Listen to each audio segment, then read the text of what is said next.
하나님 말씀 요한복음 8장 28절에서 32절 말씀입니다.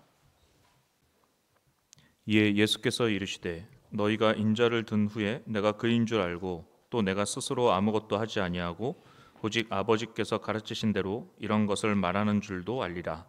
나를 보내신 이가 나와 함께 하시도다. 나는 항상 그가 기뻐하시는 일을 행함으로 나를 혼자 두지 아니하셨느니라. 이 말씀을 하심에 많은 사람이 믿더라. 그러므로 예수께서 자기를 믿은 유대인들에게 이르시되 너희가 내 말에 거하면 참으로 내 제자가 되고 진리를 알지니 진리가 너희를 자유롭게 하리라. 아멘.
요한복음 8장의 사람들이라는 제목으로 우리 말씀을 나누겠습니다. 모든 사람들은 나름대로 자기 가치관을 가지고 삽니다. 그런데 성경도 가치관을 가지고 우리에게 교훈해 주는 하나님의 진리의 말씀이죠. 그럼 성경이 가지고 있는 가치관의 그 중요한 한 핵심은 뭡니까? 그것은 영혼에 있습니다. 그래서 우리 주님 말씀에도 한 영혼이 천하보다 귀하다.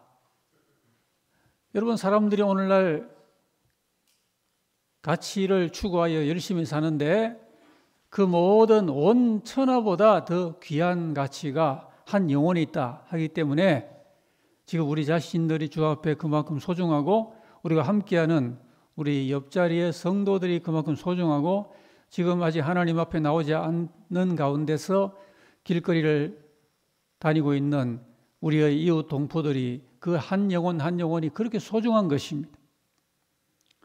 시편에도 사람은 존귀한 그런 존재라 그랬습니다. 단 깨달아야 한다.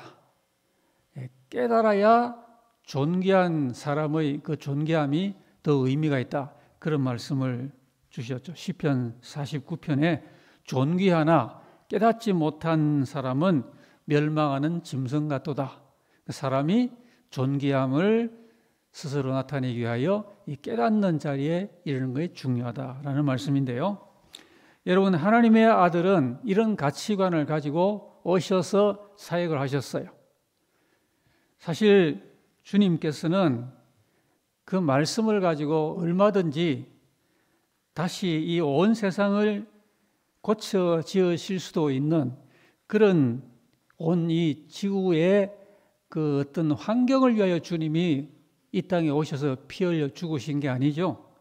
주님은 그 가운데 살아가는 사람들을 위하여 참으로 죄사함을 받으면 영원히 살고요. 그렇지 못하면 영원히 멸망하는 그 영혼들을 위하여 주님이 피 흘려 죽으신 것입니다. 이게 주님의 가치가 어디에 있는가를 보여주십니다. 507년 전에 로마 가톨릭이 보는 시야는 우리와 달랐습니다. 그때 구교가 보는 그 눈은 주로 무엇을 보았습니까? 교회의 제도와 전통과 예식과 물질, 황금 그런 것들을 보았어요. 그래서 종교개혁은 그와 같이 모든 것을 보는 시야를 개혁한 것입니다. 예수님도 눈이 중요하다. 눈이 어두우면 온몸이 어둡고 눈이 밝으면 전 인격이 밝아진다. 눈의 중요성을 말씀을 했는데요. 바로 종교개혁은 이런 시야를 개혁을 한 것이었습니다. 성경은 사람을 보되 하나님의 눈으로 사람을 봅니다. 요한복음은 사람을 보는 이 하나님의 시야를 진솔하게 기록을 해주고 있는 귀한 복음서인데요. 그 유명한 요한복음 3장 16절은 하나님의 그 사랑의 시야를 표현하고 있죠. 누구든지 믿으면은 멸망하지 않고 영생에 이른다고 하는 이러한 소망의 가능성을 갖고 있는 그런 존재로 사람을 보았습니다. 우리가 오늘 요한복음 8장을 읽었는데요. 요한복음 8장에 보면은 우리 주님을 포함하여 참 여러 사람들이 대화도 하고 이 무대에 등장을 하고 있습니다. 우리가 그들을 오늘 특별히 주님의 눈으로 이 8장의 무대에 등장하는 사람들을 하나하나 살피면은 그것이 우리 자신에 대한 거울이 됩니다. 성경의 인물도 그렇고요. 모든 우리가 사람들의 모습을 보면서 나 자신이 타산지석을 삼을 수 있고 내 영혼의 거울이 될 수가 있는 것이죠. 그리고 우리가 무엇이든 보는 시야의 지혜를 얻을 수가 있고 믿음 안에서 우리가 나아갈 우리의 표상을 얻을 수도 있다고 하는 것입니다. 우리가 오늘 이 본장 가운데 등장하는 여러 군상들 가운데 먼저 보는 그 사람들의 모습은 서기관과 바리새인입니다. 이들은 결코 당시에 존재감이 없는 사람들이 아니었습니다. 정치 사회면의 소식에 아마 매일 등장을 했을 거예요. 그만큼 유력한 그런 사회 지도층들이었고요.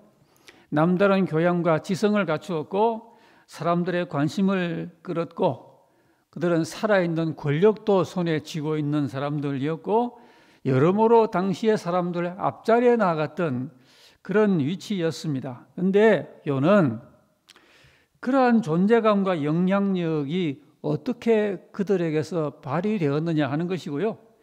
이웃과 공동체를 위해서 이렇게 지체 높은 사람들이 어떤 역할을 감당을 했을까라는 점입니다. 우리가 오늘 본문에 보면은 이 서기관과 바리새인들의 역할은 보니까 너무도 아주 뚜렷합니다. 한 여인을 끌고 와서 그 여인에게 돌을 던지라 하는 이런 요구를 하고 있습니다. 그런 역할을 지금 이들이 보여주고 있습니다. 이들은 다른 사람에 대한 비판과 정죄에 유능했어요. 일말의 자비심도 없고 한 영혼에 대하여 저 영혼이 참 복받는 자리에 이르면은 앞으로 인생에 어떻게 햇볕이 들 수 있는가 하는 그런 가능성조차 생각하지 아니하고 영혼에 대하여 긍휼히 여기는 마음이 전혀 없는 이런 모습을 보입니다. 나아가서 이들은 주님을 시험을 하고 있어요. 왜냐하면 이 여인이 죄를 지은 여인이거든요. 그래서 이 여인에 대하여 주님에게 선생이라면 어떻게 하시겠어요? 이렇게 주님께 묻는 겁니다. 몰라서 묻는 게 아니죠. 주님을 올가매에 넣는 거예요.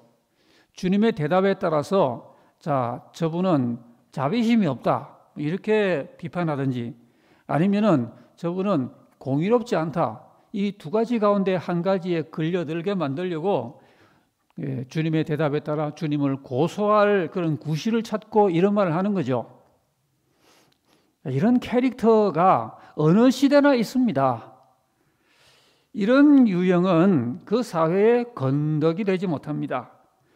사람이 어쩌다가 이런 캐릭터가 될까요? 우리가 이런 면에 누구에게나 가능성이 있는데 조심해야 됩니다. 내 마음과 인격의 한 구석에 이런 면 없는지 누구나 자기 자신을 살필 필요가 있어요. 왜 이러한 캐릭터로 점점 굳어져 가는가? 그 이유는 자기를 돌아보지 않기 때문입니다. 남은 많이 이런 것 저런 것 구실로 이렇게 보는 눈을 가지면서도 자기를 볼 줄을 몰라요. 우리 오늘 예배에 나오면서 한두 번 이상씩은 거울을 보시고 오셨을 겁니다. 사람이 자기가 본다는 거 중요합니다. 갈라디아 6장 4절에 보면은 각각 자기의 일을 살피라. 그리하면 자랑할 것이 자기에게는 있어도 남에게는 있지 아니하리니 이런 말씀을 사도가 줍니다. 자기는 의롭고 남은 죄인이다. 이런 시각을 갖고 있으면은 구원의 역사는 출발조차 하질 못합니다. 하나님의 구원의 서정은 이제 다음 캐릭터부터 출발을 하게 됩니다. 자, 그 다음에 나오는 그 두 번째 그룹은 죄인 여인입니다. 범죄 중에 잡힌 여인이에요. 그 쟁쟁한 서기관과 바리새인들에게 끌려온 한 인물인데 그는 간음 현장에서 잡힌 여인이었어요. 이 여인은 자기 죄를 부인도 하지 아니하고 그저 인정을 하면서 아무 할 말도 없어 아무 말도 못하고 눈물만 흘리고 있습니다. 하나님은 구약 이스라엘 공동체에게 법도와 기강을 세우기 위해서 계명을 주셨죠. 레위기 20장 10절 같은 말씀에 의하면 이 여인은 꼼짝없이 죽을 판입니다. 그런데 여기에 복음의 역설이 있어요. 주님은 복음서에서 우리에게 이 가운데 하나님 앞에 어떤 사람이 기회를 얻는가, 어떤 사람이 기회를 더 먼저 속히 얻는가, 이런 복음의 역설을 곳곳에 교훈을 주셨어요.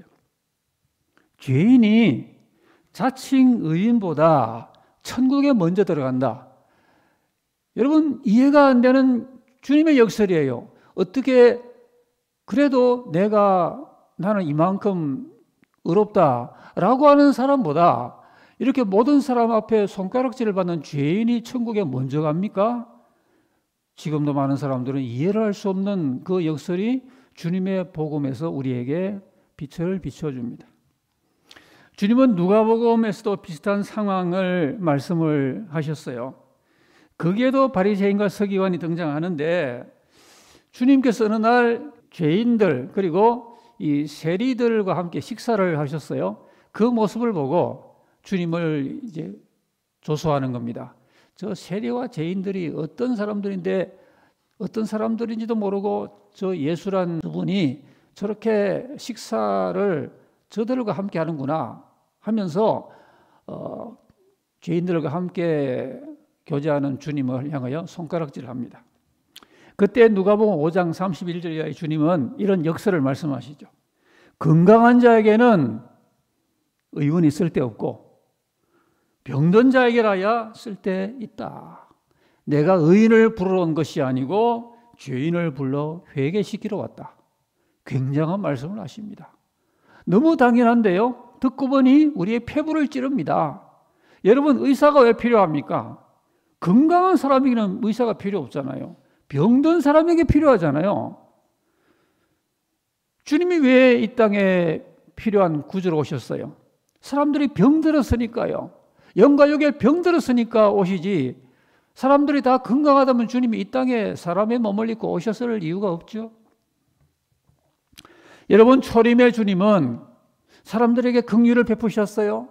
초림의 주님은 사람을 정죄하지 않았습니다.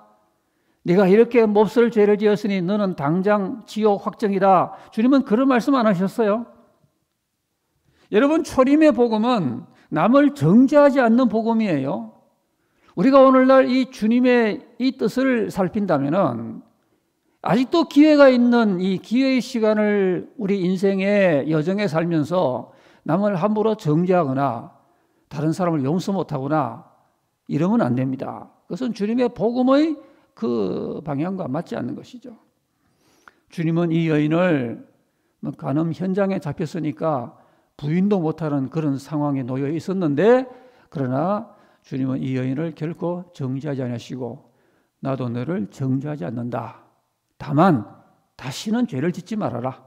다시는 죄 짓지 말라. 이런 당부를 하시면서 그 여인을 주님이 긍휼히 여겨 주셨습니다. 여러분, 오늘 우리 주위를 이렇게 보면 세상에서 가지각색의 죄 짓고 사는 그런 현대 이웃들이 많습니다. 말은 안 해서 그렇죠.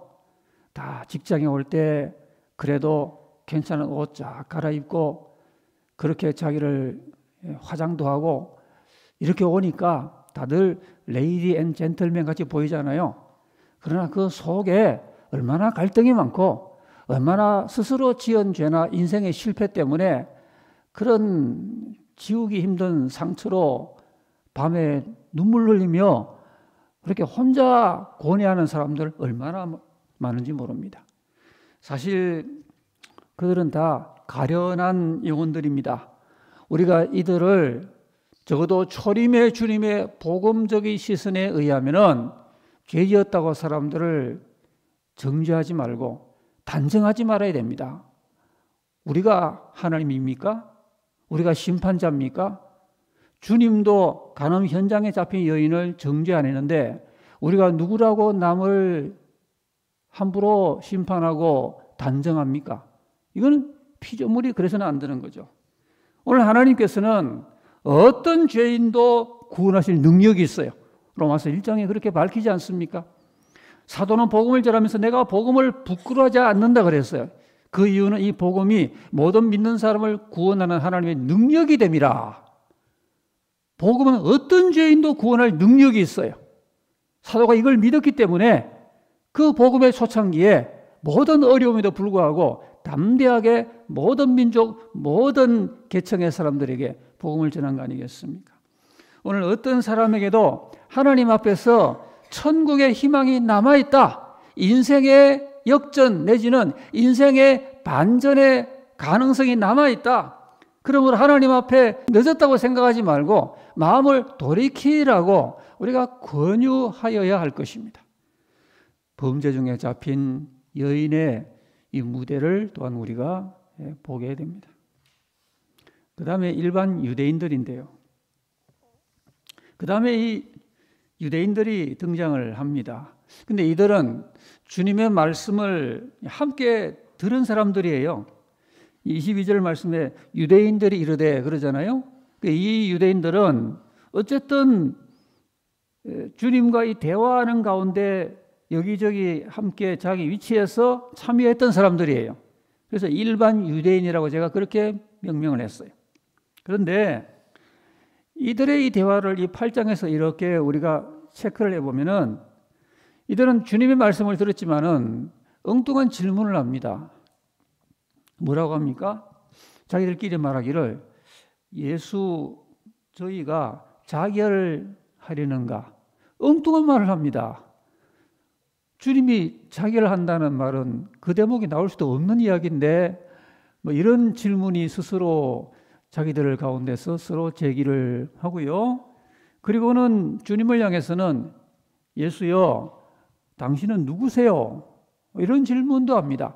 그들 마음속에는 인생의 궁금증, 자기들 앞에 나타나신 구세주에 대하여 아직도 그들의 눈에 덮개가 쌓인 가운데 확신이 부족한 가운데서 주님을 향하여 궁금한 게 너무 많았지만은 그러나 진솔한 마음으로 나아가지 못하고 그저 주님 곁에서 빙빙 돌면서 주님께 이런 질문을 하는 겁니다. 당신 누구세요?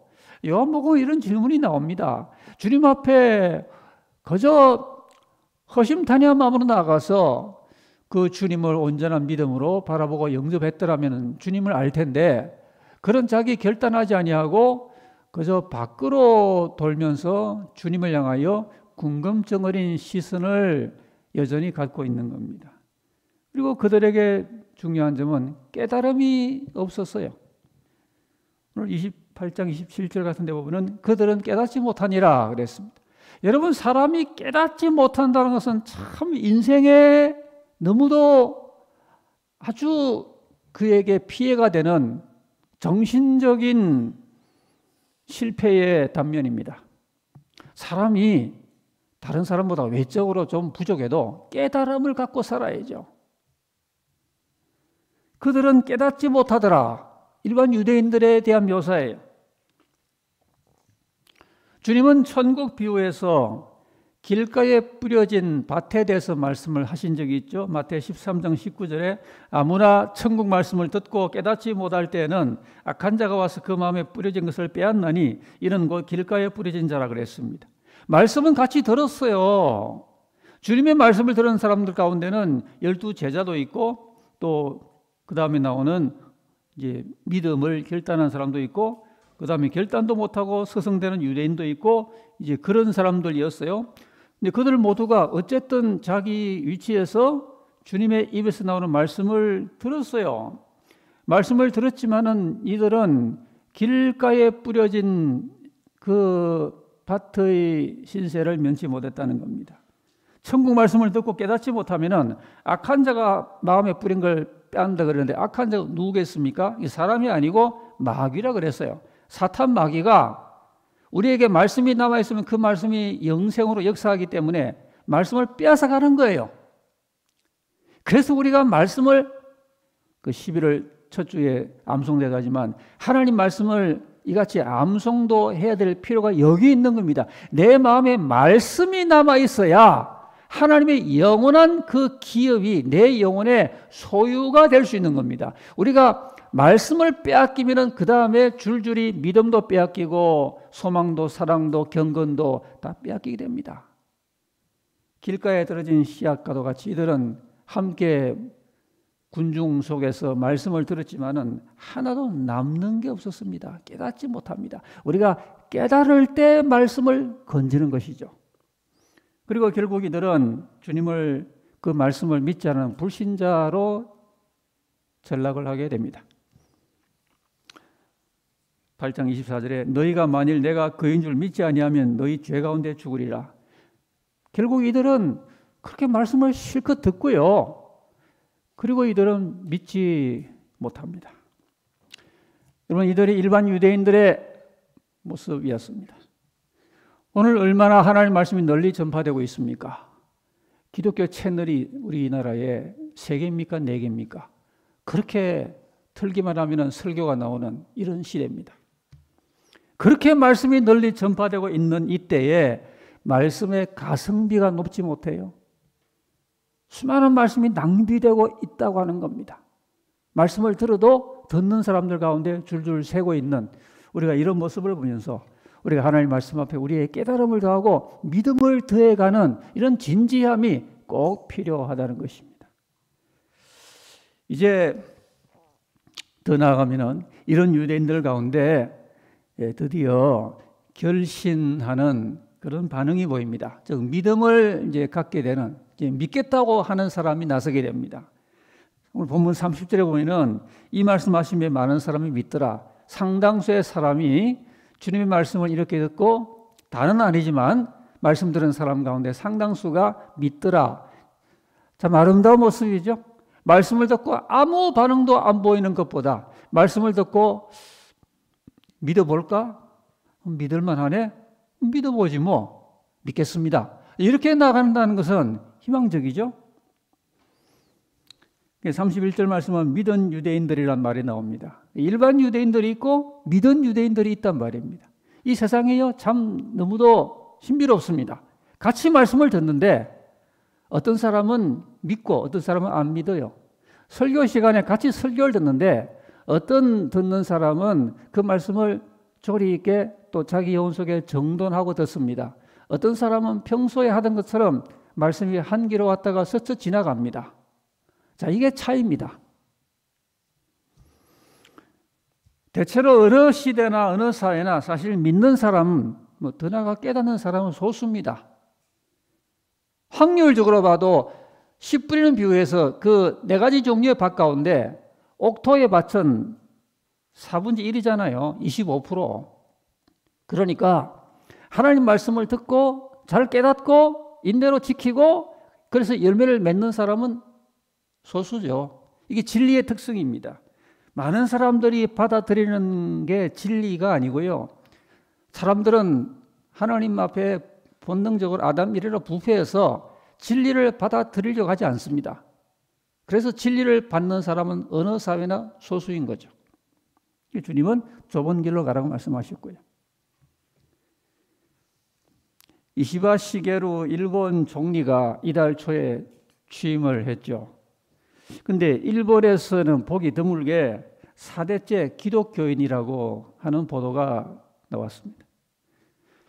1950년대 일본에서 히도야마 총리란 총리가 있었는데 그 사람이 기독교인이었어요. 50년대 그 개신교 총리 이어서 2번째 개신교인 총리가 이번에 일본 총리가 되었습니다. 일단은 반가운 일이죠. 일본의 개신교 교인들은 0.4%, 1%도 아니고 0.5도 못 되는 이런 비율을 보여주고 있습니다. 이 이시바 총리의 외조부 되는 분은 일찍이 일본에서 교회를 개척하고 일본 교회의 초기 지도자로 활동을 했고요. 이분의 그 외조모의 신앙도 큰 영향을 주었다고 합니다. 이 총리가 종종 말하기를 예수님에 대한 신앙이 자기 인생의 구심점입니다. 이렇게 종종 고백을 하곤 했다고 합니다. 그리고 우리나라에 대해서는 과거에 일본의 그릇된 역사를 반성하는 뜻을 반복해서 표현을 하는 그런 분이었다 그러죠. 그런데 또 지난 주간의 뉴스에 의하면 태평양 전쟁 전범 신사에 공물을 복납했다 이런 뉴스가 또 들리고요. 그러나 공물은 복납을 했어도 따로 참배는 하지 않겠다 이런 소식까지 들려오고 있습니다. 자, 이 일본에서 기독교인 총리가 취임한 게 대단히 드문 경우인데 이 총리가 된 신자가 일본 땅에서 그가 어떤 신앙을 고백하고 어떻게 신앙을 실천할 것인지 우리가 유의해 볼 그런 상황이 아니겠습니까?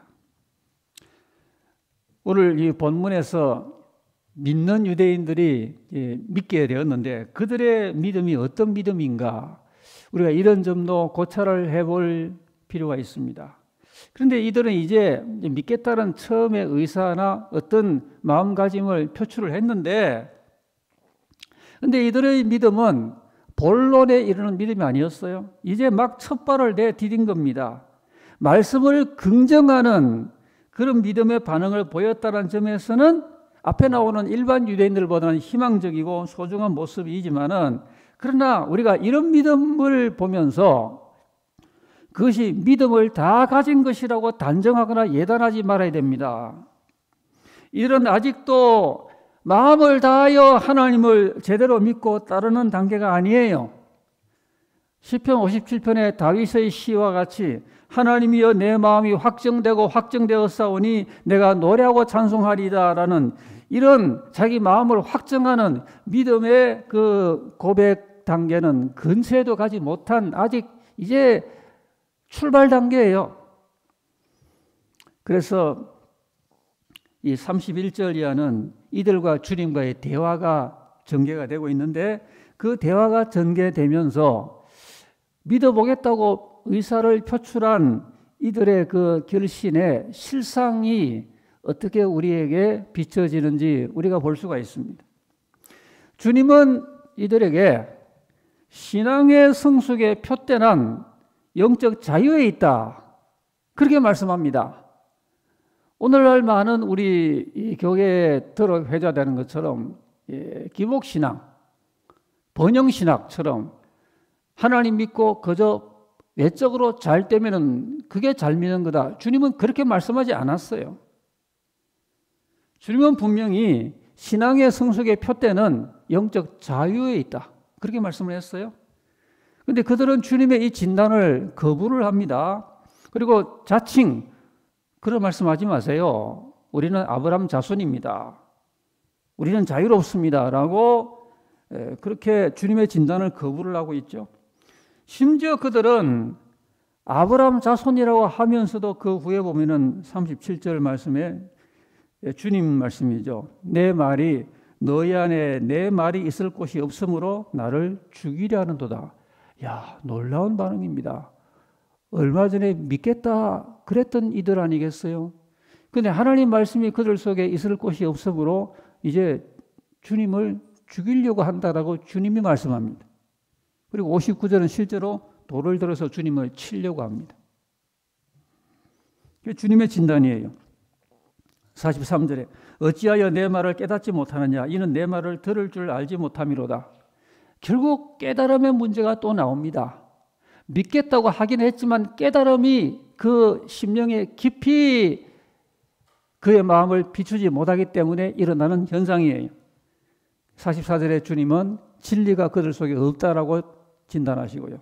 47절에 하나님께 속한 자는 하나님의 말씀을 듣나니 너희가 듣지 아니하면 하나님께 속하지 아니함이로다. 이러한 두려운 말씀도 주십니다. 믿음을 가진다고 의사를 표현을 했는데요, 그 대화가 진전되면서 그들의 믿음이 아직 지금은 이렇게 너무너무 위험한 상태임을 우리가 간파할 수가 있게 됩니다. 여러분, 사람이 믿음을 가지는 순간은 매우 소망적입니다. 그러나 동시에 이제 믿지 않다가 믿음을 가지게 된다는 것은 천길만길 다양한 가능성이 그에게 주어져 있는 거예요. 잘만 믿으면은 영생이요.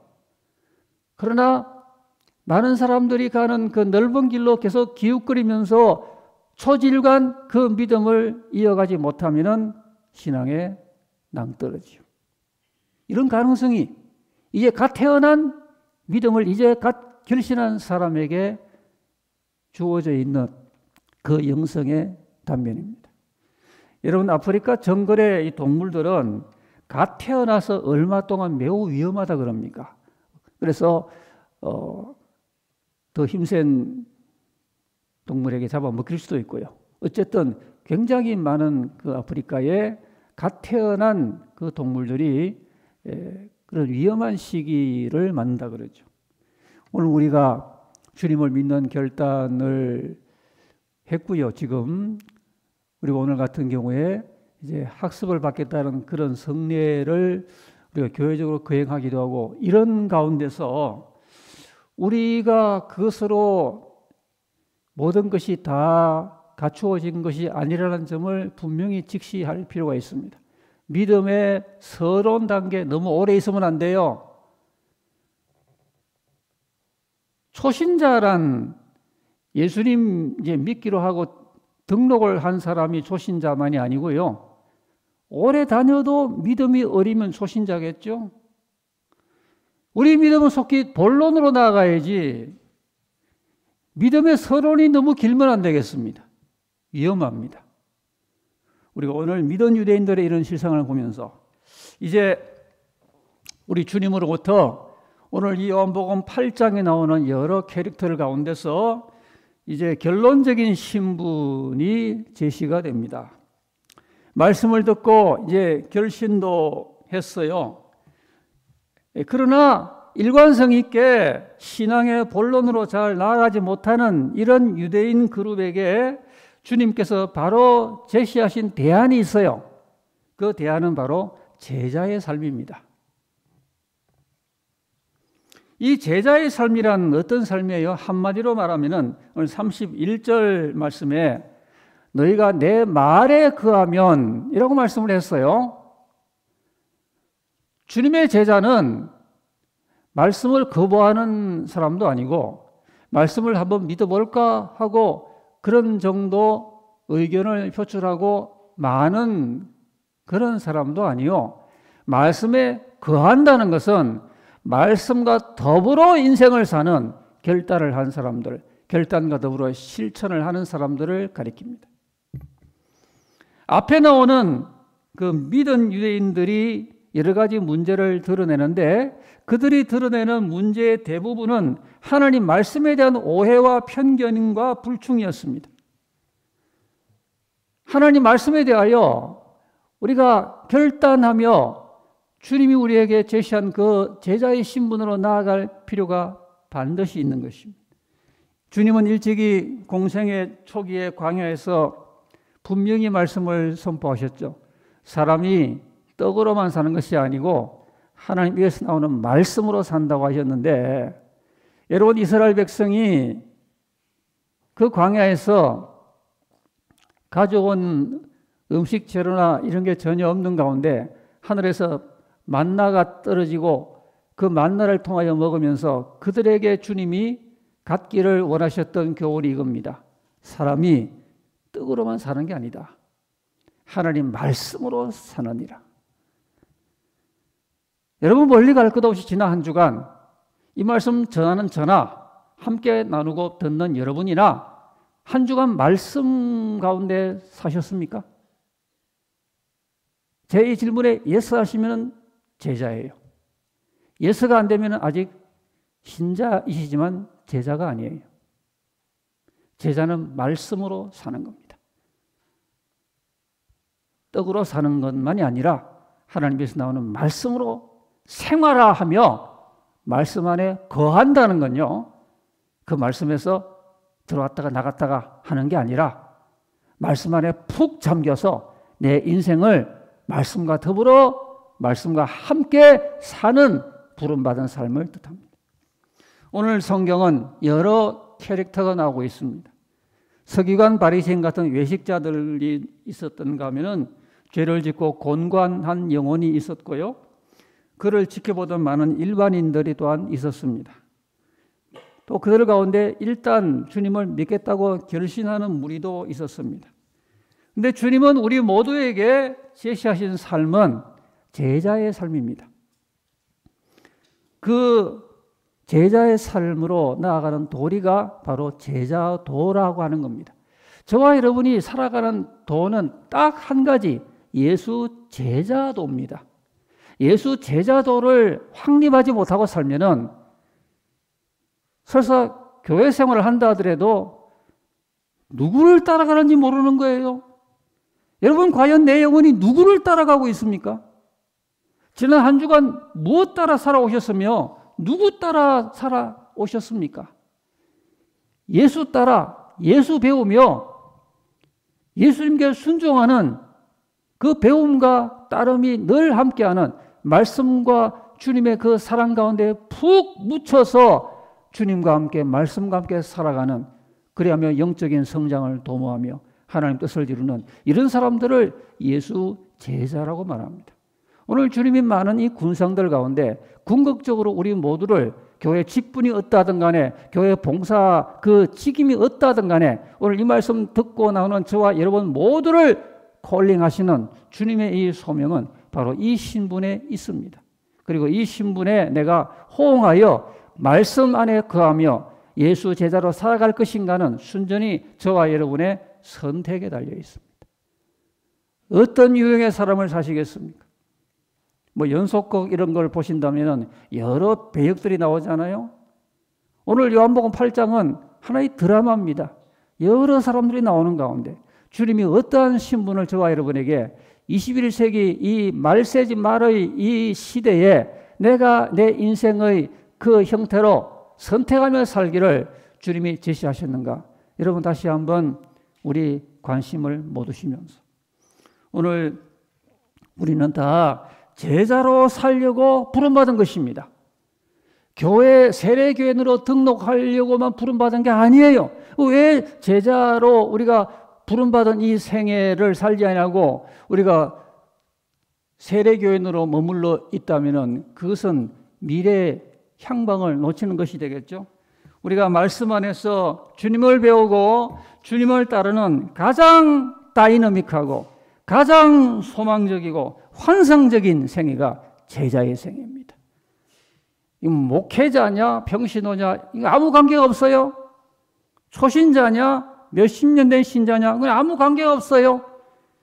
주님을 내 삶 가운데 배우고 따르는 말씀에 푹 젖어 말씀이 내 인생을 이끄는 말씀이 내 믿음을 북돋워주고 말씀 때문에 내 믿음이 자라고 흡족하고 그 말씀 안에서 내가 모든 인생과 삶의 여러 정황 가운데 대안을 찾는 이런 말씀 중심의 제자의 삶을 나는 살아오고 있는가를 우리가 이 시간에 이 성경 말씀만 2000년 전의 한 대목으로 지나쳐 버리지 마시고 나의 삶으로 내 신앙의 실존적인 부름으로 새롭게 마음에 비춰보시고 주님이 기뻐하는 그 신분으로 나아가는 심령적인 결단이 우리 모두에게 꼭 다 있으시기를 기원합니다.